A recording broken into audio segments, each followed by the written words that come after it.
ஸ்தோத்திரம். கர்த்தருடைய பரிசுத்த நாமத்திற்கு மகிமை உண்டாவதாக. தர்மியான காலை வேளையிலே தேவ சமூகத்தில் கூடி வர கர்த்தர் நமக்கு பாராட்டி நம்முடைய தயவுக்காக நான் அதிகமாய் கர்த்தரை ஸ்தோத்திரிக்கிறேன். இந்த காலை வேளையிலே உங்களோடு கூட கர்த்தருடைய வார்த்தையை பகிர்ந்து கொள்ளும்படிக்கு கர்த்தர் அடியேனே ஜீவன் சுகபலத்தோடு கூட நிறுத்தி இருக்கிறபடினால் நான் ஒரு விசை கூட இந்த புதிய மாதத்தின் 2வது நாளில் கர்த்தருக்கு அதிகமாக நன்றி சொல்லுகிறேன். இந்த காலையிலே கர்த்தருடைய வசனத்துக்குள்ளே நாம் கடந்து போவோம். நான் இன்றைக்கி ஆயத்தம் பண்ணின்னு வந்த செய்தியை உங்களோடு கூட பேச போவதில்லை. இங்கே வந்து பாடல் பாடிக்கொண்டிருந்த வேளையில் கர்த்தருடைய ஆவியானவர் எனக்குள்ளே வேறொரு வார்த்தையை கொடுத்தபடியினாலே அந்த வார்த்தையை கொண்டு உங்களோடு கூட இன்றைக்கு நான் பேசும்படியாய் விரும்புகிறேன். ஜெபத்தோடு கூட கர்த்தருடைய வார்த்தையை கேட்போம். தேவ வசனம் ஆவியும் ஜீவனுமாக இருக்கிறது. அது அனுப்பப்படுகிற கர்த்தர் தான் அனுப்புகிறதை நிறைவேற்றவராயிருக்கிறார். விசுவாசத்தோடு கேட்கலாம். வெளிப்படுத்தின விசேஷம் 3ஆம் அதிகாரம் 9ஆம் வசனத்தை நான் வாசிக்க கேட்போம். வெளிப்படுத்தல் 3:9. இதோ யூதர் அல்லாதிருந்தும் தங்களை யூதர் என்று பொய் சொல்லுகிறவர்களாகிய சாத்தானுடைய கூட்டத்தாரில் சிலரை உனக்கு கொடுப்பேன். இதோ அவர்கள் உன் பாதங்களுக்கு முன்பாக வந்து பணிந்து நான் உன்மேல் அன்பாயிருக்கிறதை அறிந்து கொள்ளும்படி செய்வேன். ஜெபிப்போம். பரலோகத்தின் நல்ல பிதாவே, நல்ல வேளைக்காய் ஸ்தோத்திரம். இந்த நல்ல புதிய மாதத்தின் 2வது நாளிலும் நம்முடைய சன்னிதானத்தில் நாங்கள் ஒருமித்து கூடி வர கர்த்தர் எங்களுக்கு பாராட்டி நம்முடைய இரக்கங்களை நாங்கள் நினைத்து ஸ்தோத்திரிக்கிற ஆண்டவரே, குழப்பம் நிறைந்த எதிர்பார்ப்பு நிறைந்த லோகத்தில் நாங்கள் வசித்து கொண்டிருக்கிறோம். ஆனால் ஒன்று மாத்திரம் நாங்கள் அறிந்திருக்கிறோம், எங்களை அழைத்தவர் நீர் உண்மை உள்ளவர். எல்லா தீங்குக்கும் எங்களை விலக்கி காக்க நீர் உண்மை உள்ளவர் என்று நாங்கள் அறிந்திருக்கிறோம். ஆண்டவரே, இந்த காலையில் எங்களோடு நீர் பேசும் அப்பா. இந்த வார்த்தை உம்மிடத்திலிருந்து வந்தது. நீரே இடைபடும்படியாய் வசனத்தை கேட்கிற ஜனத்தினுடைய இருதயத்தை கர்த்தர் திறக்கும்படியாய் வசனத்தின் ஆழங்கள் அவருடைய இருதயத்துக்குள்ள பதியத்தக்கதாய் அவருடைய ஆசீர்வாதத்தை பெற்றுக்கொள்ள கர்த்தர் கிருபை பாராட்டு. அடியேனி ஒரு புதிய அபிஷேகத்தினால் இந்த காலையில நிறைப்பீராக. உம்முடைய செட்டைகளுக்குள்ள அடியேனை மறைத்து கொள்ளும். என் வாயிலே உம்முடைய வார்த்தைகள் அல்லாதபடிக்கு வேறு வார்த்தை ஒன்று வராதபடி கர்த்தர் காத்து கொள்ளும். கிருபை கூட இருக்கட்டும். இரட்சகர் நாமத்தில் வேண்டுகிறோம் நல்ல பிதாவே, ஆமென். மீண்டுமாய் ஒரு விசை கூட அந்த வசனத்தை வாசிக்கலாம். இதோ யூதர் அல்லாதிருந்தும் தங்களை யூதர் என்று பொய் சொல்லுகிற கூட்டத்தாரில் சாத்தானுடைய கூட்டத்தாரில் சிலரை உனக்கு கொடுப்பேன். இதோ அவர்கள் உன் பாதங்களுக்கு முன்பாக வந்து பணிந்து நான் உன்மேல் அன்பாயிருக்கிறதை அறிந்து கொள்ளும்படி செய்வேன். கர்த்தருடைய பரிசுத்த நாமத்துக்கு ஸ்தோத்திரம் உண்டாகதாக. இந்த அருமையான வேத பகுதிக்காக நான் முதலாவது கர்த்தருக்கு நன்றி சொல்லுகிறேன். வசனத்திலே நாம் பார்க்க ஒரு காரியம், அப்போஸ்தலனாகிய யோவான் நாடு கடத்தப்பட்டு பத்மோ என்னும் தீவில கர்த்தருடைய நாளில் அவன் ஆவிக்குள்ளான போது கர்த்தர் 7 சபைகளுக்கும் சொல்லுகிறார். ஒவ்வொரு சபையினுடைய செய்தியையும் அந்த சபைக்கு சொல்ல வேண்டிய காரியங்களையும் யோவானுக்கு கர்த்தர் வெளிப்படுத்தி காட்டுகிறார். அவைகள் எழுதப்பட்டு அனுப்பப்பட்டதை நாம் வசனத்தின் மூலமாய் நாம் பார்க்கிறோம். இங்கே வசனத்திலே நான் வாசித்தோமே, இது எந்த சபைக்கு என்று எழுதப்படுகிற வேளையில நான் வசனத்தில் பார்க்கிறோம், பிலதெல்பியா சபை என்று எழுதப்பட்டிருக்கிறது. இந்த 7 சபைகளிலேயே விசேஷித்த ஒரு சபை உண்டானால் அது பிலதெல்பியா சபை மாத்திரமே. ஒவ்வொரு சபைகளிலும் கர்த்தர் குறைவை கண்டார். ஆனால் இந்த பிலதெல்பியா சபையில கர்த்தர் குறைவை காணவில்லை. அதற்கு பதிலாய் அவர்களை பாராட்டுகிறத நான் வசனத்தின் மூலமாய் வாசிக்கும் போது அறிந்து கொள்ளலாம். ஆனால் இன்றைக்கு நான் வாசித்த அந்த வசனத்தை கொண்டு மட்டும் உங்களோடு நான் பேச விரும்புகிறேன். அந்த வசனத்தில் நான் வாசிக்க கேட்டோம், இதோ அவர்கள் உன் பாதங்களுக்கு முன்பாக பணிந்து நான் உன்மேல் அன்பாயிருக்கிறதை அறிந்து கொள்ளும்படிக்கு செய்வேன். அருமையானே, அன்பு தேவனிடத்தில் காணப்படுகிற ஒரு பெரிய காரியம். தேவன் அன்பாகவே இருக்கிறார் என்று 1 யோவான் 4:16 வாசிக்கிறோம். தேவன் அன்பாகவே இருக்கிறார். அவருடைய ஸ்பாவமே அன்பு நிறைந்த ஸ்பாவம்தான். அருமையானே, ஆனால் மனுஷன் மேல கர்த்தர் அன்பு கூறுகிறவராய் காணப்பட்டார். மனுஷன் கர்த்தரிடத்தில் அன்பு கூற கடனாளியாயும் காணப்படுகிறான் என்று வசனத்தின் வாயிலாய் நாம் அறிந்திருக்கிறோம். ஆனால் இங்கே சொல்லப்பட்டிருக்கிற வார்த்தை என்ன? நான் உன்மேல் அன்பாயிருக்கிறதை அவர்கள் என்ன செய்வார்கள்? அறிந்து கொள்ளும்படிக்கு செய்வேன். யார்? சாத்தானுடைய கூட்டத்தார் என்று எழுதப்பட்டிருக்கு. பிசாசுடைய கூட்டத்தார். ஒரு கூட்ட ஜனங்கள் அவனைத்தான் பின்பற்றி கடந்து போகிறார்கள். ஜீவனுள்ள தேவனை விட்டு விட்டு பிசாசின் பக்கமாய், பாவத்தின் பக்கமாய் ஓடுகிற ஒரு ஜனக்கூட்டத்தை நான் உனக்கு என்ன செய்வேன்? கொடுப்பேன். அவர்கள் வந்து உன்னை பணிந்து நான் உன்மேல் அன்பா இருக்கிறதை அவர்கள் என்ன செய்வார்கள்? அறிந்து கொள்வார்கள். கர்த்தர் நம்மேல் அன்பா இருக்கிறார் என்பதை எப்படி அறிந்து கொள்ள முடியும்? நான் வசனத்தில் நான் வாசிக்கிற வேளையில வசனம் இப்படி சொல்லுகிறது. 1 யோவான் 4:16 வசனத்தையும் 19 வசனத்தையும் வாசிக்கிறோம். தேவன் நம்மேல் வைத்த அன்பை நாம் அறிந்து விசுவாசித்திருக்கிறோம். தேவன் அன்பாகவே இருக்கிறார். அன்பில் நிலைத்திருக்கிறவன் தேவனில் நிலைத்திருக்கிறார். தேவனும் அவனில் என்ன செய்கிறார்? நிலைத்திருக்கிறார். தேவன் நம்மேல் வைத்திருக்கிற அன்பை நாம் என்ன செய்திருக்கிறோம்? விசுவாசித்திருக்கிறோம். அவர் மேல நாம் விசுவாசம் வைத்திருப்பது எது நிமித்தம்? அவர் என் மேல எப்படி இருக்கிறார்? அன்பாகவே இருக்கிறார். 19 வசனத்தை வாசிக்கிற வேளையில அவர் முந்தி நம்மிடத்தில் அன்பு கூர்ந்தபடியால் நாமும் அவரிடத்தில் என்ன செய்கிறோம்? அன்பு கூறுகிறோம். முந்தி அன்பு கூர்ந்தவர். நாம் அவரிடத்தில் அன்பு கூறவில்லை, நாம் அவரை நேசிக்கவில்லை, நாம் அவரை தெரிந்து கொள்ள தெரிந்து கொண்டவர். யோவான் எழுதின சுவிசேஷம் 15 அதிகாரத்தில் நான் வாசிக்கும் போது, நீங்கள் என்னை தெரிந்து கொள்ளவில்லை, நான் உங்களை தெரிந்து கொண்டேன். நீங்கள் என்னை தெரிந்து கொள்ளவில்லை, நான் உங்களை தெரிந்து கொண்டேன். நீங்கள் என் நாமத்தினாலே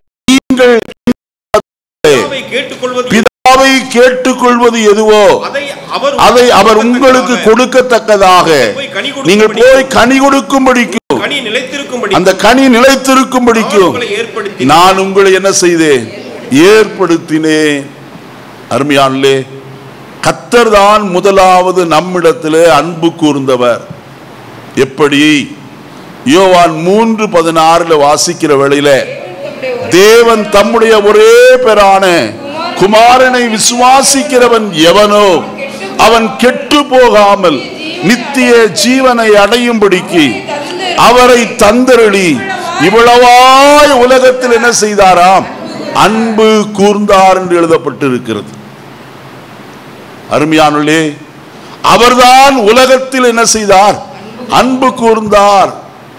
உலகத்தில் என்று சொன்னால் ஆண்டவர் படைத்த படைப்புகளில் காணப்படுகிற சிருஷ்டிகளில் அல்ல, தான் வார்த்தையினாலே உண்டாக்கினாரே சகலவற்றையும், அவற்றின் மேல் அன்பல்ல, தம்முடைய கரத்தினாலே மண்ணை கொண்டு உருவாக்கின மனுஷன் மேல் கர்த்தர் என்ன செய்தாராம்? அன்பு கூர்ந்தவராய் காணப்பட்டார்.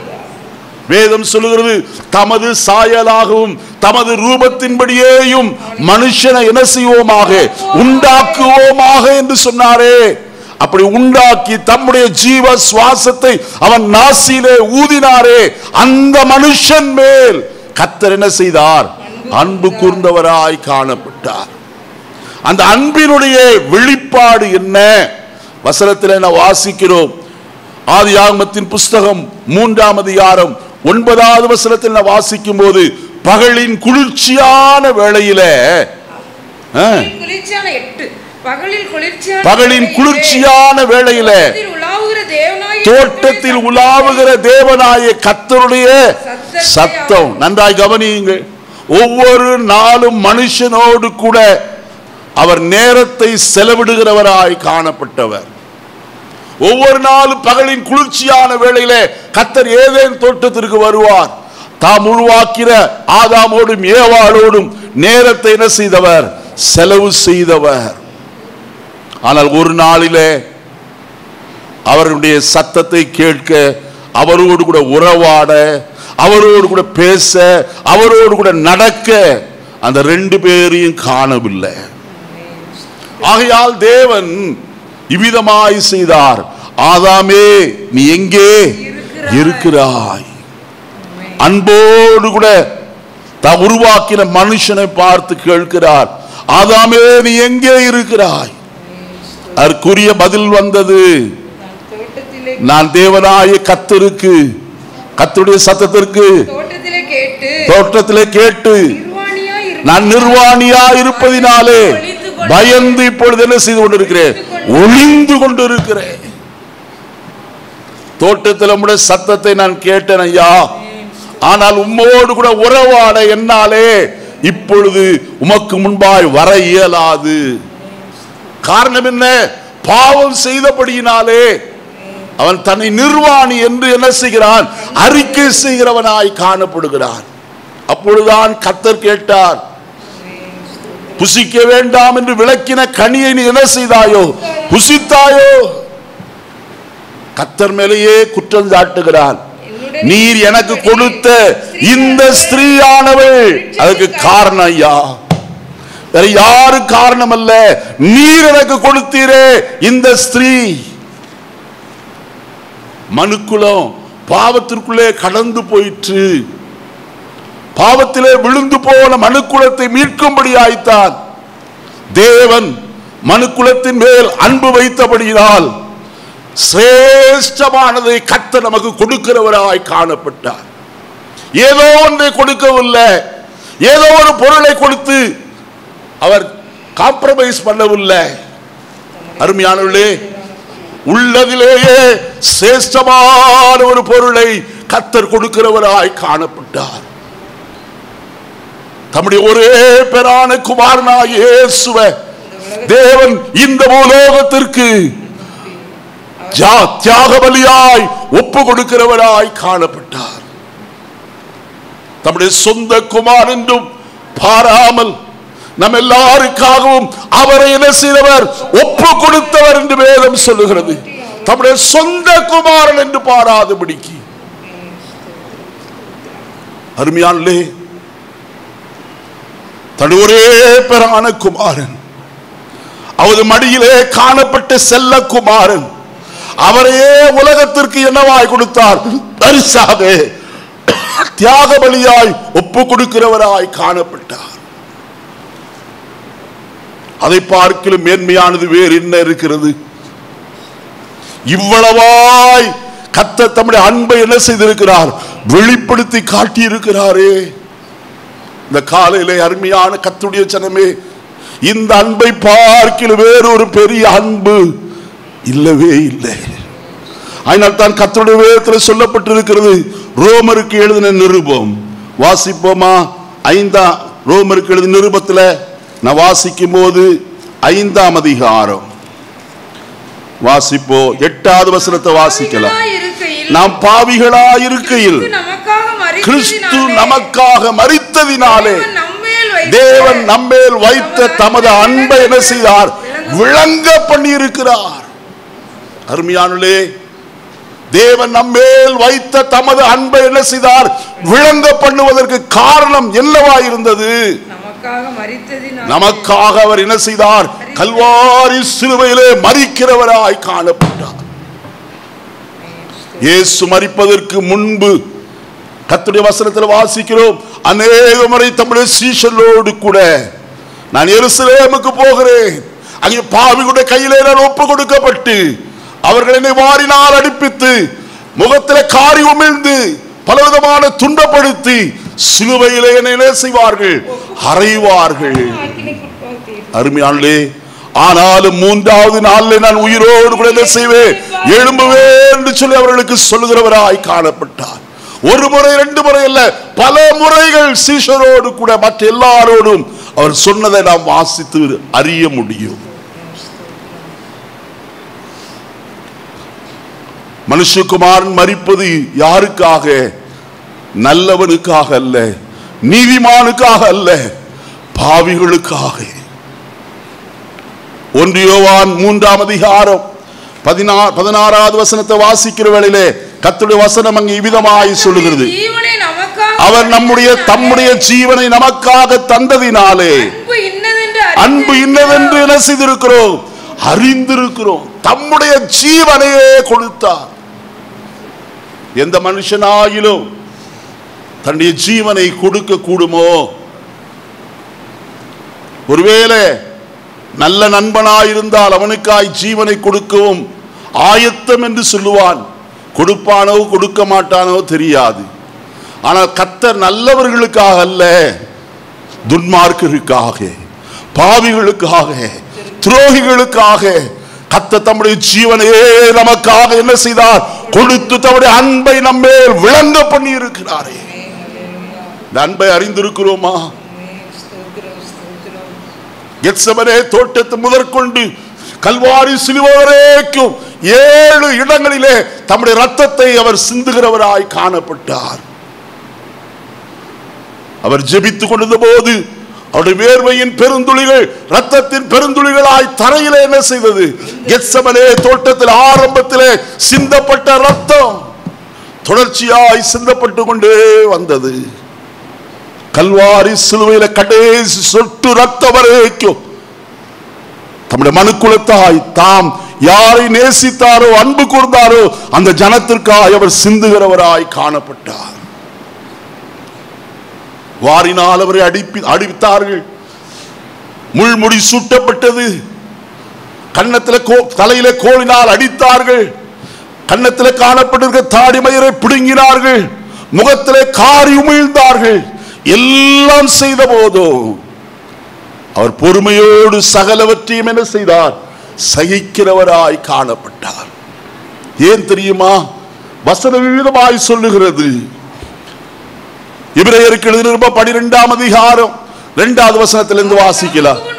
அவர் தமக்கு முன் வைத்திருந்த சந்தோஷத்தின் பொருட்டு அவமானத்தை எண்ணாமல் சிலுவையை சகித்து தேவனுடைய சிங்காசனத்தின் வலது பார்சத்தில் என்ன செய்திருக்கிறாரா? அருமையான கர்த்தருடைய ஜனமே, நன்றாய் அறிந்து கொள்ளுங்க. அவர் தமக்கு முன் வைத்திருந்த சந்தோஷத்தின் பொருட்டு அவமானத்தை என்ன செய்யல? என்னவே இல்லையா?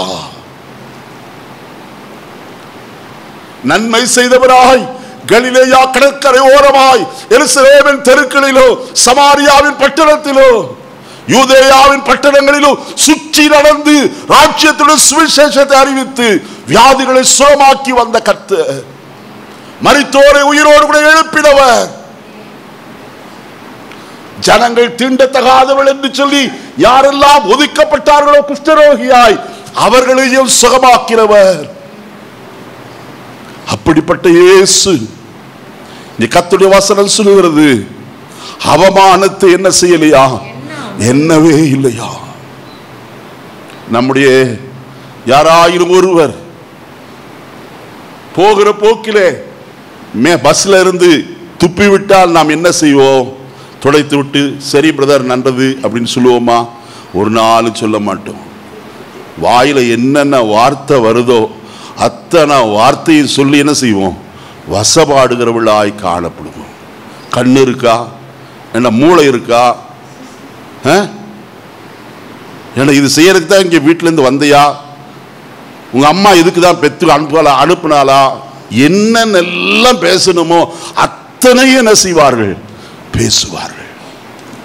ஆனால் இயேசு தம்முடைய முகத்தில் காரியம் எழுந்த போதும் அவர் ஒன்று சொல்லவில்லை. அவர் தமது வாயை என்ன செய்யாதிருந்தார்? திறவாதிருந்தார். அடிக்கப்படும்படி கொண்டு போகப்படுகிற ஆட்டை போலவும், மயிர்கத்திருக்கிறவனுக்கு முன்பதாய் கொண்டு போகப்படுகிற ஆட்டை போலவும் சத்தமிடாதிருந்தார் என்று எழுதப்பட்டிருக்கிறது. காரணம் என்ன தெரியுமா? தேவன் உலகத்தின் மேல் வைத்த தமது அன்பு. இவ்விதமாய் தம்முடைய அன்பை நமக்கு வெளிப்படுத்தி இருக்கிறாரே, இந்த இயேசுவுக்கு நாம் என்னத்தை பரிசாக கொடுக்கிறோம்? அவர் நம்மிடத்தில் பொருளையோ பணத்தையோ வேறு எதையும் கேட்பதில்லை. ஒரே ஒரு காரியத்தை கேட்கிறார். மகனே, உன் இருதயத்தை எனக்கு தாய் என்று தானே கேட்கிறார். நம்முடைய இருதயம் கர்த்தர் வாசம் பண்ணுகிற ஆலயமாய் காணப்படுகிறதா?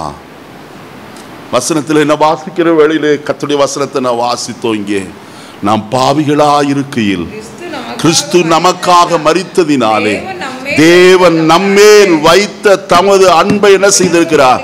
விளங்க பண்ணி இருக்கிறார். அவர் வேத வாக்கியங்களின்படி மரித்து அடக்கம் பண்ணப்பட்டு வேத வாக்கியத்தின்படியே மூன்றாவது நாள் வேத வாக்கியத்தின்படியே உயிரோடு கூட என்ன செய்தார்? எழுந்தவராய் காணப்பட்டார். அருமையானே, அவர் உலகத்தில் இருந்த எல்லா நாட்களிலும் தம்முடைய அன்பை என்ன செய்தார்? விளங்க பண்ணினார். பாவியான ஸ்திரீ ஒருத்தி வெள்ளைக்கல் பரணி தைலத்தோடு கூட அந்த பரிசேயனாகிய சீமோனுடைய வீட்டுக்கு கடந்து வந்து அவருடைய பாதத்தில் அமர்ந்து கண்ணீர் சிந்தி தன் தலைமயிரினால் கண்ணீரை துடைத்து, அடுத்த வசனத்தில் வாசிக்கிறோம், அவருடைய பாதங்களை ஓயாமல் என்ன செய்தார்? முத்தம் செய்கிறவளாய் காணப்பட்டார். இயேசு அவரிடத்தில் அன்பு கூர்ந்து இருதயத்தில் இவள் பாவியான ஸ்திரீயாயிருக்கிறாளே, இவர் தீர்க்கதரிசியாயிருந்திருப்பாரானால் இவர் இப்படிப்பட்டவள் என்று இந்நாள் என்று என்ன செய்திருப்பாளே? அறிந்திருப்பாளே என்று சொல்கிறார். இயேசு அவனை நோக்கி ஒரு சம்பவத்தை சொல்கிறார். ஒரு மனுஷனிடத்துல 2 பேர் கடன் பட்டு இருந்தார்கள். 50 வெள்ளிக்காசும் 500 வெள்ளிக்காசும். 2 பேருக்கு அந்த மனுஷன் மன்னித்து விட்டான். இப்போது கேட்டார் இயேசு, இந்த 2 பேரில் எவன் தன் எஜமானிடத்தில் அதிகமாய் அன்பு கூறுவான்? அவன் சொன்னான், எவனுக்கு அதிகம் மன்னிக்கப்பட்டதோ அவன் அதிகமாய் அன்பு கூறுவான். அதற்கு இயேசு சொன்னதான ஒரு வார்த்தை, இவள் செய்த அநேக பாவங்களும் இவளுக்கு என்ன செய்யப்பட்டது? மன்னிக்கப்பட்டது. இந்த காலை வேளையில நம்முடைய பாவங்கள் கல்வாரி சிலுவையில் சிந்தப்பட்ட இரத்தத்தினாலே கழுவப்பட்டபடினாலும் மன்னிக்கப்பட்டபடினாலும் நிச்சயமுடைய கரங்களை வைத்து அல்லேலூயா சொல்லுவோமே. ஹல்லேலூயா, ஹல்லேலூயா. அவர் எப்படி மன்னித்தாராம்? கிருபையாய் நம்முடைய பாவங்களை மன்னித்தார் என்று வேதம் சொல்லுகிறது. கிருபையாய். எபிரேயருக்கு எழுதின நிருபம் 8ஆம் அதிகாரத்திற்கு வருவோமானால் வசனத்தில் இவ்விதமாய் சொல்லப்பட்டிருக்கிறத நாம் பார்க்கலாம். வாசிப்போமா? 12வது வசனம். ஏனெனில் நான் அவர்கள் அநியாயங்களை கிருபையாய் மன்னித்து. ஐயா, நமக்கு ஏதோ அவருக்கு ஆகும் என்று நினைத்தவர் நம்மை மன்னிக்கவில்லை. நம்மாலேதான் அவருக்கு எல்லா சாக்கியம் கிடைக்கும் என்று நம்மை மன்னிக்கவில்லை. அவர் நம்மை மன்னித்தது எதனாலே தெரியுமா? கிருபையாய், கிருபையாய், கிருபையாய் மன்னித்திருக்கிறார். மன்னிப்பை பெற்ற தேவ சனம் எப்படிப்பட்டது? பாக்கியம் உள்ளது. எவனுடைய மீறுதல் மன்னிக்கப்பட்டதோ, எவனுடைய பாவம் மூடப்பட்டதோ, அவன் என்ன செய்யான்? பாக்கியவான் என்று கர்த்தருடைய வேதம் சொல்கிறது. கர்த்தர் கிருபையாய் நம்முடைய பாவங்களை மன்னித்திருக்கும் போது நம்முடைய ஜீவத்தில் நாம் அவரிடத்தில் அன்பு கூற எவ்வளவாய் ஸ்லாக்கியம் பெற்றவர்களாய் இருக்கிறோம். இது எப்படி கிடைத்தது? அவர் நம்மேல் வைத்த தமது அன்பு. அருமையானே, அதைத்தான் கர்த்தருடைய வசனத்தில் வாசிக்கிறோம். அவர் தம்மேல் வைத்த தமது அன்பை என்ன செய்தாராம்? விளங்க பண்ணி இருக்கிறார். வேறு எதுவும் அல்ல. இந்த காலையில் நம்மேல் அன்பா இருக்கிறார் என்பது எதினாலே விளங்குகிறது? அவர் என்னுடைய பாவங்கள் எல்லாம் என்ன செய்திருக்கிறார்? மன்னித்திருக்கிறார். ஐயா, ஏசாயா சொல்லுகிறார், வழக்காடுவோ வாருங்கள் என்று கர்த்தர் சொல்லுகிறார். உங்கள் பாவங்கள் சிவேர்ந்திருந்தாலும் அது பஞ்சை போல் ஆகும், அது ரத்தாம்பரம் போல சோப்பாயிருந்தாலும் அது உறைந்த மலையை போல என்ன செய்யும்? வெண்மையாகும் என்று எழுதப்பட்டிருக்கிறது. இதற்காகத்தான் வழக்காடும்படியாய் நம்மை அழைக்கிறார். எதற்கு? உங்கள் பாவங்கள் எப்படி இருந்தாலும், நீ எப்படிப்பட்ட நிலைமையில காணப்பட்டாலும் இன்றைக்கு மன்னிக்கிறவர் இங்கே வந்திருக்கிறார். மன்னிக்கிற கர்த்தராகிய இயேசு கிறிஸ்து நம்முடைய மத்தியிலே அவர் காணப்படுகிறவர். அவரிடத்தில் ஆண்டவரே என்னை மன்னியும் என்று சொல்லும் போது அவர் கிருபையாய் மன்னிக்கிறவராய் காணப்படுகிறார்.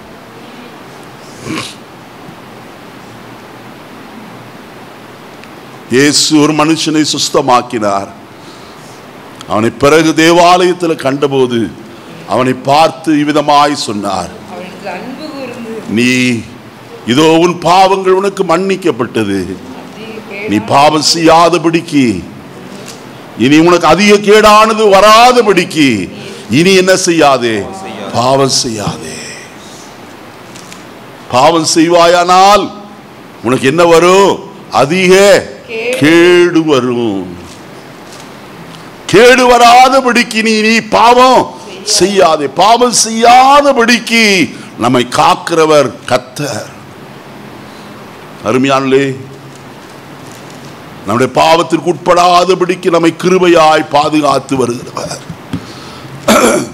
இரண்டாவது காரியத்துக்குள்ளே கடந்து போவோம். கர்த்தருடைய வசனத்தில் நாம் வாசிக்கிறோம். வாசிக்கும் போது வசனம் விதமாய் சொல்லுகிறது.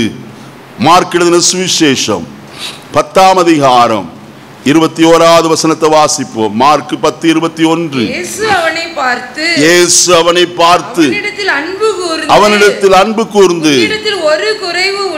உன்னிடத்தில் ஒரு குறைவு உண்டு, நீ போய் உனக்கு உண்டானவைகள் எல்லாம் விற்று தரித்திரருக்கு கொடு, அப்பொழுது பரலோகத்திலே உனக்கு பொக்கிஷம் உண்டாயிருக்கும். பின்பு சிலுவையை எடுத்துக்கொண்டு என்னை பின்பற்றி வா. இங்க வசனத்தில் நாம் பார்க்கிற ஒரு காரியம், ஐஸ்வர்யவான ஆகிய ஒரு வாலிபன் தலைவன், நியாயப்பிரமாணத்தை நன்றாய் கற்றவன், இயேசுவிடத்திலே வந்து முழங்காற்படியிட்டு அவரிடத்தில் கேட்கிறான், நல்ல போதகரே, நித்திய ஜீவனை சுதந்தரித்துக் கொள்ளும்படிக்கு நான் என்ன செய்ய வேண்டும்? நல்ல கேள்வி. வேறு ஒருவரும் இதுவிதமாய் கேட்டதில்லை. இப்பொழுதுதான் முதல் முறையாய் இந்த மனுஷன் கேட்கிறான், நித்திய ஜீவனை சுதந்தரித்துக் கொள்ளும்படிக்கு நான் என்ன செய்ய வேண்டும் என்றால், கர்த்தர் சொன்னார், நித்திய ஜீவனை அளிப்பேன் என்பதே தேவன் நமக்கு அருளி செய்த வாக்குத்தத்தம் என்று எழுதப்பட்டிருக்கிறது. அருமையானே, யோவான் 3:16 நாம் வாசிக்கும் போது அதைத்தானே வாசிக்கிறோம். ஒருவனும் கெட்டு போகாமல் நித்திய ஜீவனை என்ன செய்யும்படிக்கு அடையும்படிக்கு என்றுதானே. அப்ப அவர் நமக்கு என்னத்தை கொடுக்க விரும்புகிறார்? நித்திய ஜீவன். இந்த வாழ்க்கைக்கு பிறகு ஒரு நித்தியமான ஒரு வாழ்க்கை கர்த்தர் நமக்கு வாக்கு பண்ணி இருக்கிறார். அவர் வாக்கு தவறாதவர். அருமையானவர்களே, இந்த காலையில நான் ஒன்று உங்களுக்கு சொல்லட்டும். அந்த நித்திய ஜீவனை சுதந்தரித்துக் கொள்வதற்கு நான் என்ன செய்ய வேண்டும்? இயேசு அவனை பார்த்து இவ்விதமாய் சொன்னார், கற்பனைகளை என்ன செய்? கைக்கொள். அவனோ சொன்னான், ஆண்டவரே, நான் என் சிறு வயது முதற்கொண்டு கற்பனைகளை எல்லாம் நான் என்ன செய்கிறேன்? ஒவ்வொன்றாய் நான் கை கொண்டு வருகிறேன். இயேசு அவனை நோக்கி பார்த்தார். அடுத்து அவனிடத்தில் அன்பு கூர்ந்து ஒரு வார்த்தையை சொல்லுகிறார். என்ன என்று சொன்னார்? வசனம் சொல்லுகிறது, நீ போய் உனக்கு உண்டானவர்கள் எல்லாம் விற்று நீ தரித்திரு கொடு. இயேசு அன்பு கூர்ந்து சொன்னதான அந்த வார்த்தை, உன்னிடத்தில் ஒரு குறைவு உண்டு. என்னை கேட்கிற அருமையான கர்த்தருடைய ஜனமே, நம்மேல் அன்பு கூர்ந்திருக்கிறதை மற்றவர்கள் அறியும்படிக்கு செய்வேன் என்று சொன்னாரே. நம்முடைய பாவங்களை மன்னித்ததை மற்றவர்கள் அறிந்து கர்த்தர் நம்மேல் அன்பாயிருக்கிறார் என்று அவர்கள் அறிந்து கொள்வார்கள். இரண்டாவது காரியம் இங்க வசனம் சொல்லுகிறது, அவரிடத்தில் அன்பு கூர்ந்தாராம், உன்னிடத்தில் ஒரு குறைவு உண்டு என்று சொன்னாராம். அருமையானே, என்ன குறைவு? அவன் ஐஸ்வர்யத்தின் மேல் எப்படிப்பட்டவனாயிருந்தானாம்?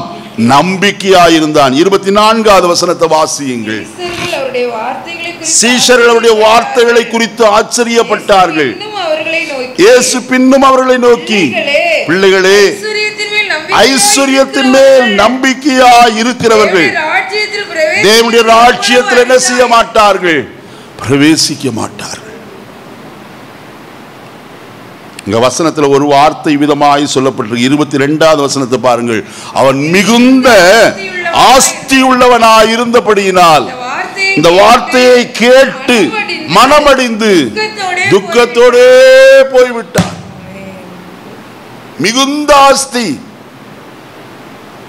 அவன் உடனே அவன் செய்த காரியம் என்ன? துக்கமடைந்தான். துக்கமடைந்து மனமடிவு அடைந்து என்ன செய்தான்? அவரை விட்டு போய்விட்டான். என்னை கேட்கிற அருமையான கர்த்தருடைய ஜனமே, இந்த காலை வேளையிலே உங்களோடு சொல்லட்டும், இயேசு நம்மிடத்தில் அன்பு குறைகளை சுட்டி காண்பிப்பது அதிகாரத்தினாலே அல்ல, கடினமாய் கடிந்து கொண்டு அல்ல. எப்படி சொல்லுகிறாராம்? அன்பு கூர்ந்து சொல்லுகிறார். அன்போடு கூட நம்மிடத்தில் சொல்லுகிற வார்த்தை என்னவென்று சொன்னால், வசனம் இங்கே சொல்லுகிறது, உன்னிடத்தில் ஒரு குறைவு உண்டு. அவன் ஐஸ்வர்யவான். அவன் தன் தனத்தின் மேல நம்பிக்கை வைத்திருந்தான். இயேசு சொன்னார், ஐஸ்வர்யத்தின் மேல் நம்பிக்கை வைத்திருக்கிறவர்கள் தேவனுடைய ராஜ்யத்தில் என்ன செய்ய முடியாது? பிரவேசிக்க முடியாது. அருமையானே, நாம் இந்த உலகத்தில் ஒன்று கொண்டு வந்ததும் இல்லை, ஒன்று கொண்டு போவதும் இல்லை. யோபு சொன்னது போல, நிர்வாணியா இந்த உலகத்தில் வந்தேன், நிர்வாணியா இந்த உலகத்தை விட்டு என்ன செய்வேன்? நான் போய்வேன். அருமையானே, ஒன்று நாம் கொண்டு வந்தது இல்லை. இந்த உலகத்தில் ஐஸ்வர்யத்தை சம்பாதிக்கிறதற்கான பலத்தை கர்த்தர் தந்து ஐஸ்வர்யத்தை நம்மை நம்பி கொடுத்திருக்கிறாரே. அவள் எதற்காக? கர்த்தருக்காய் செலவிடும்படிக்கு. என்னை கேட்கிற கர்த்தருடைய ஜனமே, நாம் எப்படிப்பட்டவர்களாக இருக்கிறோம்? நம்மிடத்தில் கர்த்தர் குறைவை சுட்டி காண்பிப்பது அன்போடு கூட. வசனத்தில் வாசிப்போமானால், வெளிப்படுத்தின விசேஷம் 2ஆம் அதிகாரத்திற்கு கடந்து வருவோம். வசனத்தில் சொல்லப்பட்டு இருக்கிறது. 4வது வசனத்தை வாசிப்போமா? ஆனாலும் நீ ஆதியில் கொண்டிருந்த அன்பை விட்டாய் என்று உன் பேரில் எனக்கு என்ன உண்டு? என்ன அன்பு? ஆதியில் கொண்டிருந்த அன்பு.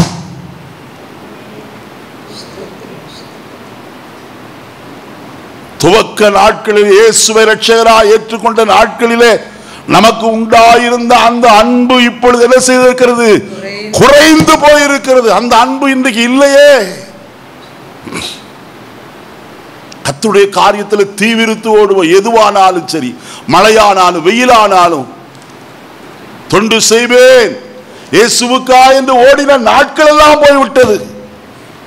பாஸ்டர் கூப்பிட்டா, பாஸ்டர் வேலை இருக்கு. அன்பு எங்கே? ஆதி அன்பு எங்கே போயிட்டு? கர்த்தருக்காய் பிரயாசப்பட வேண்டும் என்கிற அந்த அன்பு எங்கே போய்விட்டது? ஆதி நாட்களில் கர்த்தருக்கு என்று கொடுக்க ஆரம்பித்தோம். ஆனால் இன்றைக்கு கொடாமலே இருக்கிறோம். கர்த்தருடைய ஊழியத்திற்கு கொடுத்தால் பாஸ்டர் பெரிய ஆள் ஆயிடுவாரு, இனி ஒரு ஆடி கார் வாங்கினாலும் ஆச்சரியப்படுறதுக்கு இல்லை. அப்படிப்பட்ட ஒரு நினைவோடு கூட கொடுக்கவே கொடுக்காதிருங்கள். உங்களை அழைத்த அதே கர்த்தர் தான் என்னையும் அழைத்தவர். அந்த விசுவாசம் எனக்கு இருக்கு. ஒரு சூட்கேஸோடு கூட வீட்டை விட்டு வெளியே வந்தவன் ஐயா. இதெல்லாம் நான் இதன் மேலெல்லாம் என்னுடைய நம்பிக்கை கிடையவே கிடையாது. இது நாம் அனுபவிக்கிறதற்காக, இந்த உலகத்தில் இருக்கிற வரைக்கும் அனுபவிப்பதற்காக கர்த்தர் கொடுத்த ஆசை சம்பத்துகள். இதன் மேல் நம்பிக்கையாயிராதபடிக்கு ஜீவனுள்ள தேவன் மேல் நம்பிக்கையாயிருக்கத்தக்கதாக என்று வேதம் சொல்லுகிறது. ஜீவனுள்ள தேவன் மேல் நம்பிக்கையாயிருக்கிற நாம் எப்படிப்பட்டவர்களாயிருக்கிறோம்? கடந்த நாட்களில் ஒரு கிளிப்பிங்ஸ் ஒன்றை பார்த்தேன். 1ஆம் தேதி நேற்று கூட சொன்னேன். பெங்களூர் பட்டணத்தில் பக்கத்தில் உன்சூர் என்ற ஒரு ஊர் இருக்கிறது. அங்கே பக்ஷிராஜபுரம் என்று சொல்லப்பட்ட ஒரு பெரிய ஏரியா ஒன்று உண்டு. அதில் வசிக்கிற எல்லாரும் யார் தெரியுமா?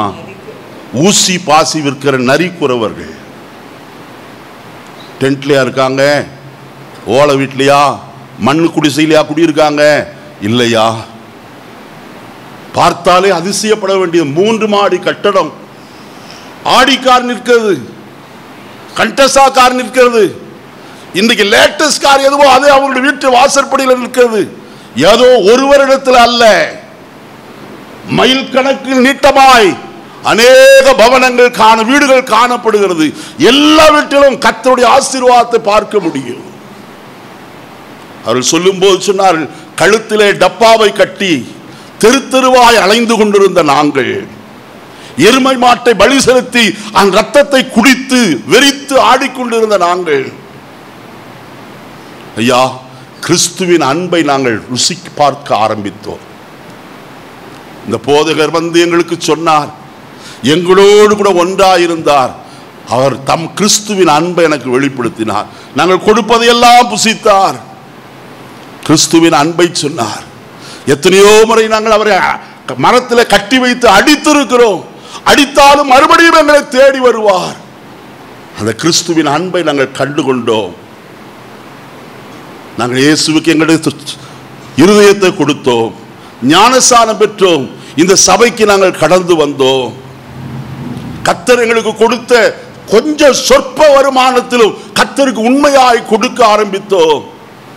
இன்றைக்கு உலகத்தின் பல நாடுகளுக்கும் கர்த்தர் எங்களை கொண்டு போகிறார் வியாபாரத்தின் நிமித்தமாய்.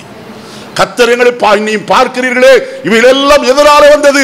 கர்த்தருக்கு கொடுத்ததினாலே கர்த்தர் எங்களை ஆசீர்வதிக்க ஆரம்பித்தார். எங்களுடைய தரித்திரம் மாறிற்று. ஓலை குடிசையில தெருக்களிலே படுத்துக் கொண்டிருந்த எங்களை கர்த்தர் பங்களாக்களே ஏசியிலே படுக்கும்படியாக வைத்திருக்கிறார். காரணம் என்ன? கர்த்தருக்கு நாங்கள் கொடுத்தது. இன்னைக்கு நமக்குள்ள அந்த வைராக்கியம் இருக்கா? எவ்வளவு பிசிறித்தனம் பண்ணுகிறோம் கர்த்தருக்கு கொடுக்கிறது.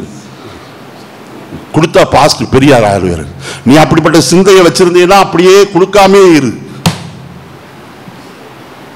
கர்த்தருக்கு நான் கொடுக்கிறேன், கர்த்தருடைய ஊழியத்திற்கு கொடுக்கிறேன். நான் எல்லாத்தையும் வாங்கி நானே அனுபவிக்கிறது. எத்தனையோ ஊழியங்களுக்கு நான் கொடுக்கிறேன். ஏழை ஊழியர்களை சப்போர்ட் பண்ணுகிறோம். ஏன் இதை சொல்கிறேன்?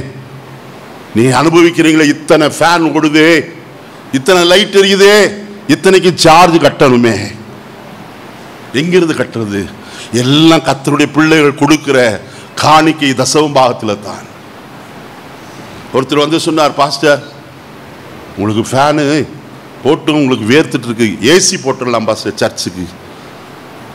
சொன்னவர் என்ன? 10 பைசா கூட கொடுக்காதவர். யோசித்து பாருங்க, எங்கிருந்து வரும்? அருமையானே, ஒவ்வொரு நாளும் நான் தூங்குகிற நேரங்கள் குறைவு. முழங்கால் படியிட்டு கர்த்தரை நோக்கி கதறுகிறேன், ஆண்டவரே எப்படி ஆயிலும் சபை ஆசீர்வதிக்கப்பட்டும், சபை மக்கள் ஆசீர்வதிக்கப்படட்டும், சபை விஸ்தாரம் அடையட்டும், இன்னும் பெருகட்டும் நாதா. இந்த சத்திய சுவிசேஷத்திற்கு சாட்சிகளாய் பிள்ளைகள் எழும்பட்டும் என்று சொல்லிதான் ஒவ்வொருவருக்காய் ஜெபம் பண்ணி கொண்டிருக்கிறேன். இந்த காலையிலே அருமையான கர்த்தருடைய ஜனமே, கர்த்தர் நம்மேல் அன்பு வைத்து நம்முடைய குறைவுகளை சுட்டி காண்பிக்கிறவராய் இருக்கிறார். இஸ்ரவேல் ஜனங்களுக்கு கர்த்தர் எத்தனையோ முறை சொன்னார், ஆனாலும் அவர்கள் செவி கொடுக்க என்ன இல்லாதிருந்தார்கள். மனதில்லாதிருந்தார்கள். எபேசு சபையை பார்த்து கர்த்தர் அன்போடு கூட சொன்னார், நீ ஆதி அன்பை இழந்து போனாய், ஆகையால் நீ இன்ன நிலைமையிலிருந்து விழுந்தாய் என்பதை நினைத்து நீ மனம் திரும்பி ஆதியில் செய்த கிரியைகளை செய்வாயாக. அப்படியானால் உனக்கு என்ன கிடைக்கும்? கர்த்தருடைய வசனத்தில் சொல்லப்பட்டு இருக்கிறது, தேவனுடைய பரதீசின் மத்தியில் இருக்கிற ஜீவ விருட்சத்தின் கனியை உனக்கு என்ன செய்வேன்? புசிக்க கொடுப்பேன். குறைவுகள் நமக்கிடத்தில் உண்டு. எல்லா மனுஷரும் குறைவுள்ளவர்கள் தான். என்னிடத்திலும் குறைவு உண்டு, நான் இல்லை என்று சொல்ல மாட்டேன். நான் மிகவும் கோபக்காரன். என் பிள்ளைகளிடத்தில் ரொம்ப கோபப்படுவேன், நான் ஒத்துக்கொள்கிறேன். ஆனாலும் அந்த கோபத்திலிருந்து விடுபடும்படியாய் கர்த்தரை நோக்கி கேட்டுக்கொண்டே இருக்கிறேன். ஆண்டவரே, பிள்ளைகளிடத்தில் கோபப்பட்டு விடுகிறேனே, என்னை மன்னியும். என்னை கேட்கிற அருமையான கர்த்தருடைய ஜனமே, நம்முடைய குறைவுகளை உணர்ந்து கர்த்தரிடத்தில் திரும்புவோம். மனஸ்தாபம் உள்ள இருதயத்தோடு கர்த்தரிடத்தில் திரும்பி இடத்துல மன்னிப்பை கேட்போம். மூன்றாவது காரியம், உபாகமத்தின் புஸ்தகம் 23ஆம் அதிகாரம் 5வது வசனத்தை வாசிப்போம். உபாகமம் 23:5.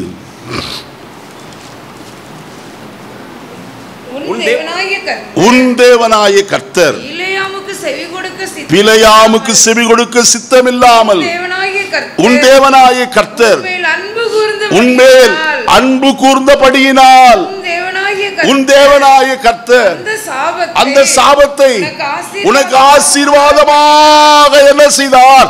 மாற்றிவிட்டார். ஹல்லேலூயா. கர்த்தர் உன்மேல் அன்பு வைத்தபடியினால் என்று எழுதப்பட்டிருக்கிறது. கர்த்தர் என்னை உண்மையாகவே நேசிக்கிறார் என்று சொல்கிற எத்தனை பேர் உண்டு? என்னை நேசிக்கிறார் ஐயா, என் மேல் அன்பாயிருக்கிறார். கரங்களை உயர்த்துவதிலேயே சொல்லுவோமா? கர்த்தர் அன்பாயிருக்கிறார்.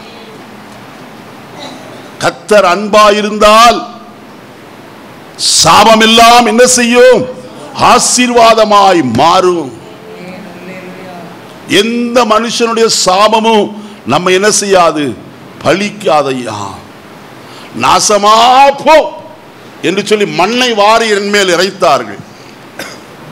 உன் மேல பெட்ரோல் ஊத்தி கொளுத்துறேன்னு சொன்னாங்க. ஆனா நான் நல்லா தான் இருக்கேன். அந்த சாபம் எல்லாம் ஒரு நாள் என்ன செய்யல, என்ன வந்து பழிக்கலையா. காரணம் என்ன தெரியுமா? அவர் என் மேல் அன்பா இருக்கிறார்.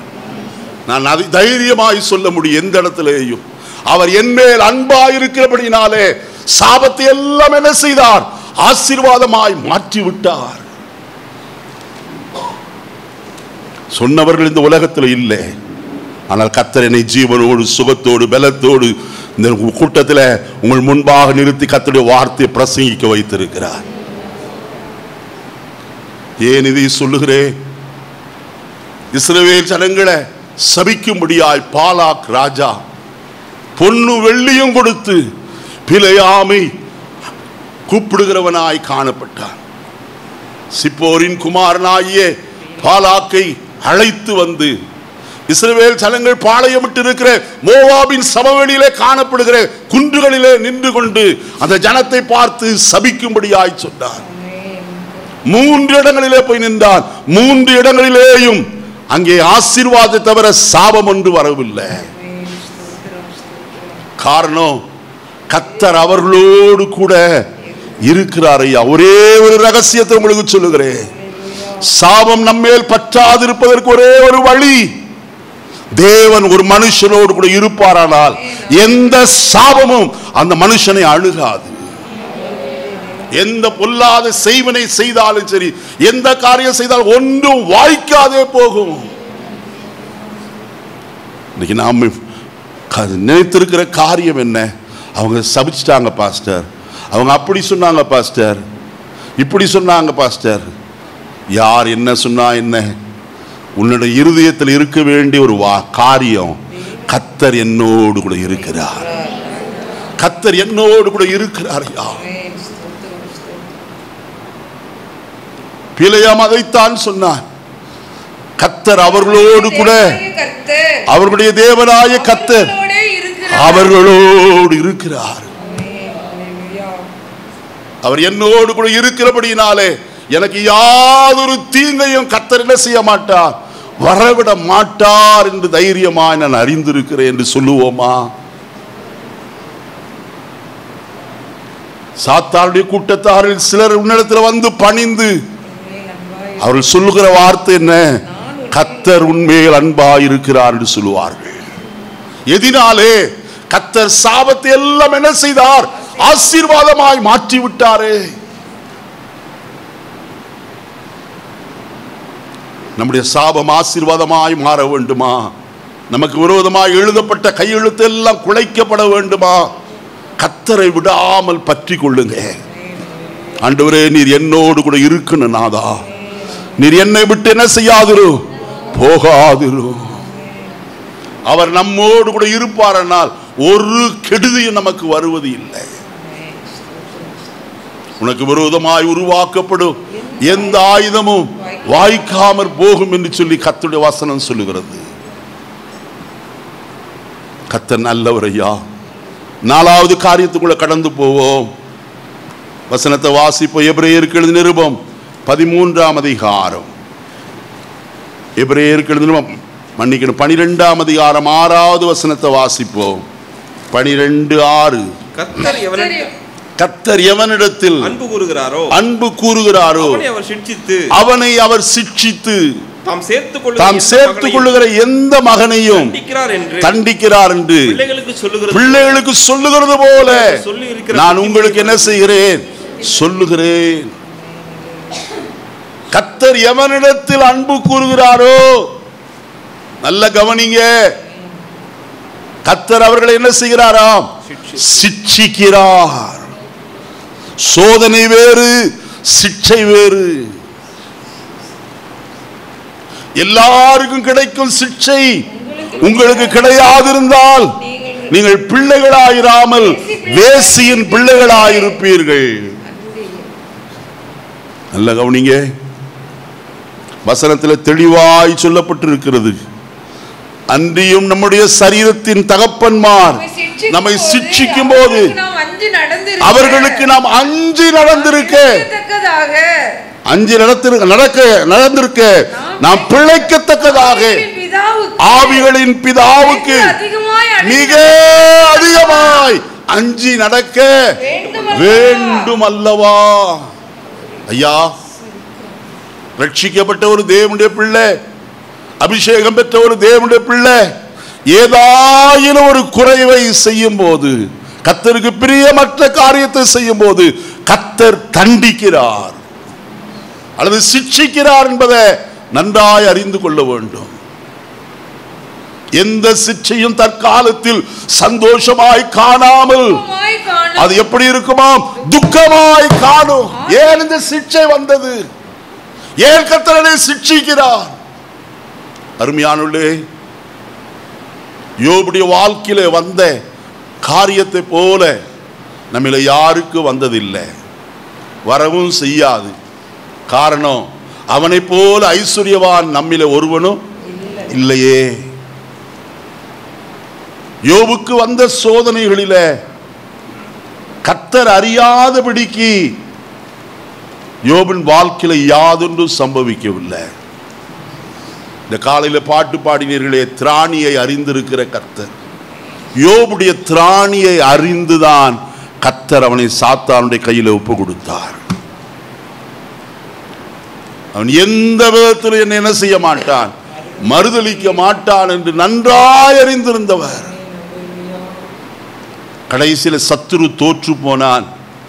கர்த்தர் யோபை இரண்டத்தனையாய் என்ன செய்தார், ஆசீர்வதித்தார்.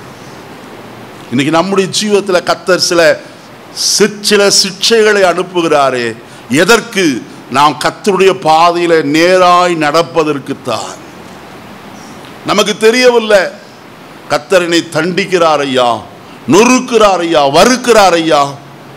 நீங்க என்ன வறுக்கிறதுக்கு வறுகடலையா? உங்களை போட்டு வடை சட்டியில் வறுக்கிறதுக்கு பொறிக்கிறார் ஐயா.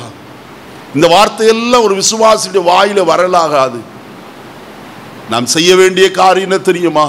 ஏதாயினும் நம்முடைய ஜீவிதத்தில் இவ்விதமான ஒரு சிட்சை வருமானால் தேவ சமூகத்தில் போய் விழுந்து கர்த்தாவே, என்னில் என்ன குறைவை காண்கிறீர்?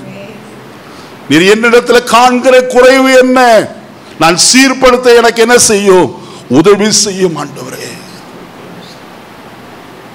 அதனால்தான் கர்த்தருடைய வசனத்தில் வாசிக்கிறோம். 2 நாளாகமம் 7:14 வாசிக்கும் போது, என் நாமம் தரிக்கப்பட்ட என் ஜனங்கள் தங்களை தாழ்த்தி என் முகத்தை தேடி தங்கள் பொல்லாத வழிகளை விட்டு என்ன செய்து திரும்பினால் என்று எழுதப்பட்டிருக்கிறது. இவர்கள் யார்? இந்த ஜனம் என்னுடைய நாமத்தை தரித்திருக்கிறவர்கள். ஆனால் அந்த நாமத்தை தரித்திருக்கிற அவரிடத்தில் என்ன இருக்கிறது? பொல்லாத வழிகள் இருக்கிறது. இன்னைக்கு நம்முடைய வழிகள் எப்படிப்பட்ட வழிகள்? கர்த்தர் நம்முடைய வழிகளில் எல்லாவற்றிலும் அவர் நோக்கமாயிருக்கிறவர். கர்த்தருடைய வசனம் இவ்விதமாய் சொல்லுகிறது. எரேமியா தீர்க்கதரிசியின் புஸ்தகம் 32ஆம் அதிகாரம் 19வது வசனத்தை வாசிப்போம். 17, 19, 32, 32, 17, 19 ரெண்டு வாசி. ஆண்டவரே, இதோ தேவரீர் உம்முடைய மகாபலத்தினாலும் நீட்டப்பட்ட உம்முடைய புயத்தினாலும் வானத்தையும் பூமி உண்டாக்கினீர். உம்மாலே செய்யக்கூடாது ஒன்றுமில்லை. யோசனையிலே பெரியவரும் செயலிலே வல்லவருமாகிய இருக்கிறீர். அவனவனுக்கு அவனவனுடைய வழிகளுக்கு தக்கதாகவும் அவனவனுடைய கிரியைகளின்படி பலனுக்கு தக்கதாகவும் அளிக்கும்படி உம்முடைய கண்கள் மனுபுத்திரனுடைய எல்லா வழிகளின் மேலும். ஹல்லேலூயா. கர்த்தருடைய கண்கள் எப்படி இருக்கிறதா? மனுபுத்திரனுடைய எல்லா வழிகளின் மேலும் நோக்கமாயிருக்கிறது. அப்படியானால் சங்கீதம் 34 வாசிக்கிறோமே 15வது வசனத்தில், நீதிமான்கள் மேல் கர்த்தருடைய கண்கள் நோக்கமாயிருக்கு. இங்கே வசனத்தில் வாசிக்கிறோம், மனுபுத்திரர் எல்லாருடைய வழிகளின் மேலும் கர்த்தர் கண்ணோக்கமாயிருக்கிறார். அதுல விசேஷம் யார் மேல தெரியுமா? நீதிமான்கள் மேல் கர்த்தருடைய கண்கள் இன்னும் அதிகமாய் நோக்கமாயிருக்கிறது. அப்படியானால் கர்த்தர் முன்பதாக கர்த்தருடைய நாமத்தை தரித்திருக்கிற நாம், நம்முடைய பொல்லாத வழிகள் என்று சொன்னால் நம்முடைய பேச்சிலே வருகிற வழி, நம்முடைய நடையிலே காணப்படுகிற காரியங்கள், நம்முடைய செய்கையிலே ஒவ்வொரு காரியத்தையும் கர்த்தர் என்ன செய்கிறார்? கண்ணோக்கி பார்த்து கொண்டே இருக்கிறார். அவருடைய கண்கள் பூமி எங்கும் என்ன செய்கிறது? சுற்றி உலாவி கொண்டிருக்கிறது. எதற்கு? தமது வல்லமையை என்ன செய்யும்படிக்கு, விளங்க பண்ணும்படிக்கு. அப்படியானால் கர்த்தருடைய நாமம் தரிக்கப்பட்ட ஜனங்கள் தங்கள் பொல்லாத வழிகளை விட்டு திரும்பினால், அப்பொழுது பரலோகத்தில் இருக்கிற நான் கேட்டு அவர்கள் தேசத்திற்கு என்ன செய்வேன்? 7:15 வாசிங்க. அதுல ஏதோ விட்டுட்டீங்க போல இருக்கு. தரிக்கப்பட்ட என் ஜனங்கள் தங்களை தாழ்த்தி ஜெபம் பண்ணி என் முகத்தை தேடி தங்கள் பொல்லாத வழிகளை விட்டு திரும்பினால், அப்பொழுது பரலோகத்திற்கு நான் கேட்டு அவர்கள் பாவத்தை என்ன செய்து, நல்ல கவனிக்கணும், தங்கள் பொல்லாத வழிகளை விட்டு திரும்பினால் கர்த்தர் முதலாவது செய்கிற காரியம் அவர்கள் பாவத்தை மன்னிக்கிறார். அவர்கள் தேசத்திற்கு என்னத்தை கொடுக்கிறாராம்? சேமத்தை கொடுக்கிறார். அருமையானவர்களே, கர்த்தர் நம்மை சிட்சிக்கிறார் என்றால் எல்லாம் நன்மைக்காகத்தான். எதற்கு சிட்சிக்கிறார்? வசனம் விதமாய் சொல்லுகிறது. எபிரேயர் 12:10வது வசனத்தை வாசிக்கும் போது, அவர்கள் தங்களுக்கு நலம் என்று தோன்றினபடி கொஞ்ச காலம் சிட்சித்தார்கள். இவரோ தம்முடைய பரிசுத்தத்திற்கு நாம் பங்குள்ளவர்களாகும் பொருட்டு நம்முடைய பிரயோஜனத்திற்கு ஆகவே நம்ம என்ன செய்கிறார்? கர்த்தர் ஏயா சிட்சிக்கிறார்? நம்முடைய பிரயோஜனத்துக்கு. சொல்லுங்க வாயை திறந்து. யார் பிரயோஜனத்துக்கு? என்னுடைய பிரயோஜனத்திற்காக அவர் நம்மை சிட்சிக்கிறார். எதற்கு? நாம் அவருடைய பரிசுத்தத்திற்கு பங்குள்ளவர்களாகும் பொருட்டு, அவருடைய ராஜ்யத்திற்கு நாம் பங்குள்ளவர்களாகும் பொருட்டு தான் கர்த்தர் சிட்சிக்கிறாரே தவிர சும்மா போட்டு அடிக்கிறதல்ல. எந்த தகப்பனாவது தன் பிள்ளைய வேலைக்கு போயிட்டு வந்ததும் ஒரே அடி அடிக்கிற தகப்பன்மார் உண்டு. டாஸ்மாக் கடைக்கு போயிட்டு அடுத்து வந்து பொஞ்சாதிய மிதின்னு மிதிக்கிறது. மிருகத்தனமான காரியம் இவைகள் எல்லாம். அருமையான கர்த்தருடைய ஜனமே, வசனத்தில் என்ன வாசிக்கிற காரியம், கர்த்தர் நம்ம எதற்காக சிட்சிக்கிற? ஒரு தகப்பன் சிட்சிப்பதற்கு காரணம் உண்டு. அவன் பாவம் செய்யாதபடிக்கு, தீதான வழியிலே போகாதபடிக்கு, தீமையான காரியத்தை செய்யாதபடிக்கு, கர்த்தருடைய வழிகள் நடக்க அதற்குத்தான் தண்டிக்கிறார். சும்மா போட்டு மாட்டை அடிக்கிற மாதிரி அடிக்கிறது அல்ல, ஒரு 2 அடி. அருமையான கர்த்தருடைய ஜனமே, இந்த காலை வழியில் ஒன்று அறிந்து கொள்ளுங்க. நீங்களும் நானும் பரிசுத்தத்திற்கு என்ன செய்ய வேண்டும்? பங்குள்ளவர்களாக பொருட்டு நம்முடைய பிரயோஜனத்திற்காகவே அவர் என்ன செய்கிறாராம்?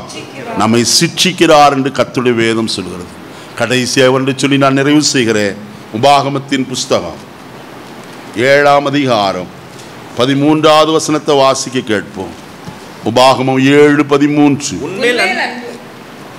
உன்மேல் அன்பு வைத்து உன்னை ஆசீர்வதித்து உனக்கு கொடுப்பேன் என்று உன் பிதாக்களுக்கு ஆணையிட்டு கொடுத்த தேசத்தில் உன்னை பெருக பண்ணி கற்பக்கனியையும் நிலத்தின் கனிகளாகிய உன் தானியத்தையும் உன் திராட்சரசத்தையும் உன் எண்ணெயையும் உன் மாடுகளின் பலனையும் உன் ஆட்டு மந்தைகளையும் ஆசீர்வதிப்பார். அருமையானே, கர்த்தர் உண்மையில் அன்பாயிருக்கிறத மற்றவர்கள் அறிவது எப்படி? நம்முடைய பாவங்களை கர்த்தர் மன்னித்தபடியினாலே. 2வது காரியம், நம்முடைய குறைவை சுட்டி காண்பித்து அவருடைய வழியிலே நம் நடக்கும்படிக்கு நம்மை திருத்துவதினாலே. 3வது காரியம், கர்த்தருடைய வசனத்தில் வாசித்தோம், நம்முடைய சாபத்தை ஆசீர்வாதமாய் கர்த்தர் மாற்றி கொடுத்ததினாலே. 4வது காரியம், நம்மை சிட்சித்து பரிசுத்தத்திற்கு நம்மை பங்குள்ளவர்களாய் மாற்றினபடினாலே. 5வது காரியம் இங்கே வசனத்தில் சொல்லப்பட்டிருக்கிறது, உன்மேல் அன்பு வைத்து உன்னை ஆசீர்வதிப்பதிலே. நீ மற்ற ஜனங்களை பார்க்கிலும் கர்த்தருடைய பூமியில ஆசீர்வதிக்க உண்மையுள்ளவராய் இருக்கிறார். சில நினைக்கிறாங்க கிறிஸ்தவ வாழ்க்கை தரித்திரத்திலேயே இருக்கிறது என்று. அல்லையா, கர்த்தருடைய வசனத்திலே நான் வாசிக்கிற வேளையிலே அப்போஸ்தலனாகிய பவுலடியார் கொரிந்து சபையாருக்கு இவ்விதமாய் சொல்லுகிறத நாம் பார்க்க முடியும். வாசிப்போமா கர்த்தருடைய வசனத்தை?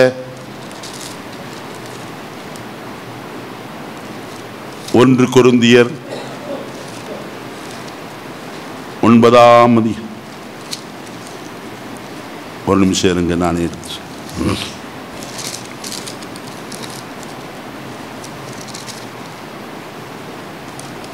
வாசிங்க. 8ஆம் அதிகாரம் 2 கொரிந்தியர் 8ஆம் அதிகாரம் 9வது வசனத்தை வாசி. நம்முடைய கர்த்தராகிய இயேசு கிறிஸ்து கிருபையை அறிந்திருக்கிறீர்களே, அவர் ஐஸ்வர்யம் உள்ளவராய் இருந்தும் நீங்கள் அவருடைய தரித்திரத்தினாலே ஐஸ்வர்யவான்கள் ஆகும்படிக்கு உங்கள் நிமித்தம் அவர் என்ன செய்தாரே? தரித்திரரானாரே. கிறிஸ்து இயேசு தரித்திரராய் சிலுவையில தொங்கினார். ஐயா,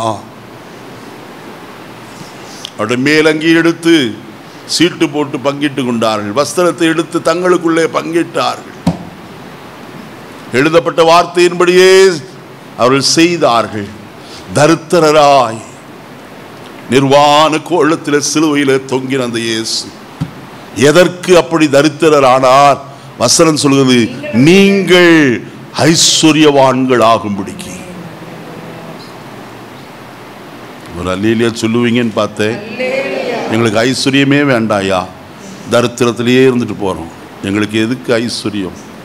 நீங்க தான் சொல்றீங்க ஐஸ்வர்யவான்கள் தேவனுடைய ராஜ்யத்தில் பிரவேசிக்க மாட்டாங்கன்னு அதன் சொல்றீங்களே. ஐஸ்வர்யவான் பிரவேசிக்க மாட்டான்னு நான் சொல்லலை. ஐஸ்வர்யத்தின் மேல் நம்பிக்கை வைக்கிறவன், அதே தன் நம்பிக்கையாய் கொண்டிருக்கிறவன் தான் கர்த்தருடைய ராஜ்யத்துக்குள்ள என்ன செய்ய மாட்டான், பிரவேசிக்க மாட்டான். மற்றபடி ஐஸ்வர்யவான் போக மாட்டான் என்றல்ல, ஐஸ்வர்யவான்கள் தேவனுடைய ராஜ்யத்திற்கு தேவை. எத்தனை ஐஸ்வர்யவான்கள் கர்த்தருக்கென்று கொடுத்தபடியினாலே இந்த ஊழியம் தேசத்தில் எவ்வளவாய் பரம்பி பெருகி வருகிறது. இன்றைக்கி வட இந்தியாவில் எத்தனையோ ஊழியங்கள், நம்முடைய தமிழ்நாட்டில் பல கிராமங்களில் ஊழியங்கள். இதுக்கு எல்லாம் காரணம் என்ன? கர்த்தருடைய பிள்ளைகள் உதாரத்துவமாய் கொடுக்கிற காரியங்கள். அவர் வறுமையிலிருந்து அவர்களும் மேலே வரும்படிக்கு கர்த்தருடைய பிள்ளைகள் கொடுக்கிற தியாகமான காணிக்கை. அருமையானே, காணிக்கை கொடுக்கிறோம் என்றால் எத்தனையோ தியாகம் செய்துதான் கொடுக்கிறோம். இல்லை என்று ஒரு காலம் சொல்லவே முடியாது. நம்மை ஒருத்து கர்த்தருக்காய் கொடுக்கிறோம். கர்த்தர் அதற்கு பின் கொடுக்கிறவராய் காணப்படுகிறார். உற்சாகமாய் கொடுக்கிற இடத்தில் கர்த்தர் எப்படி இருக்கிறார்? பிரியமாய் இருக்கிறாரே. நம்மை ஐஸ்வர்யவான்கள் ஆகும்படிக்கு கர்த்தர் நம் நிமித்தம் என்ன செய்தாராம்? தரித்திரர். உங்கள் நிமித்தம் தரித்திரரானாரே. அப்படின்னா கர்த்தரை பார்த்துக்கள். ஆண்டவரே, என்னை ஆசீர்வதி. ஆண்டவரே, எப்படி ஆசீர்வதிப்பார்? அதை மட்டும் நான் சொல்லி நிறைவு செய்கிறேன். உபாகமத்தின் புஸ்தகம் 28ஆம் அதிகாரம் முதல் வசனத்தை வாசிப்போம். இன்று நான் உனக்கு விதிக்கிற உன் தேவனாய கர்த்தருடைய கட்டளையின்படியெல்லாம் செய்ய நீ கவனமாயிருக்கும்படிக்கு அவர் சத்தத்திற்கு உண்மையாய் செவி கொடுப்பாயானால் உன் தேவனாய கர்த்தர் பூமியில் சகல ஜாதிகளிலும் உன்னை என்ன செய்வாராம்? மேன்மையாக வைப்பார் என்று கர்த்தருடைய வசனம் சொல்லுகிறது. என்னை கேட்கிற அருமையான கர்த்தருடைய ஜனமே, இந்த அருமையான நாளிலே நான் ஒன்று உங்களுக்கு சொல்லுகிறேன். அவருடைய சத்தத்திற்கு உண்மையா என்ன செய்வோமானா? செவி கொடுப்போமானா. இன்னொரு வசனம், அதே உபாகமத்தின் புஸ்தகம் 26ஆம் அதிகாரம் கடைசி 2 வசனம். கர்த்தர் உனக்கு வாக்கு கொடுத்து உனக்கு சொல்லி இருக்கிறபடி நீ கட்டளைகளெல்லாம் கை கொண்டால் எனக்கு சொந்த ஜனமாயிருப்பா என்றும் நான் உண்டு பண்ணின எல்லா ஜாதிகளை பார்க்கிலும் புகழ்ச்சியிலும் கீர்த்தியிலும் மகிமையிலும் உன்னை சிறந்திருக்கும்படி செய்வேன் என்றும் நான் சொன்னபடியே நீ உன் தேவனாய கர்த்தரான எனக்கு பரிசுத்த ஜனமாயிருப்பாய் என்றும் அவர் இன்று உனக்கு என்ன செய்கிறார் சொல்லுகிறார். கர்த்தர் எப்படி ஆசீர்வதிப்பாரா? பூமியில சகல ஜனங்களிலும் உன்னை மேன்மையாக வைப்பார் என்று சொன்னார். எப்படி வைப்பாரா? இங்க வசனத்துல சொல்லப்பட்டிருக்கிறது, புகழ்ச்சியிலும் கீர்த்தியிலும் மகிமையிலும் உன்னை சிறந்திருக்கும்படிக்கு செய்வேன். எல்லாரும் எழுந்திருப்போமா? நான் உன்மேல் அன்பாயிருக்கிறதே அவர்கள் அறிந்து கொள்ளும்படி செய்வேன்.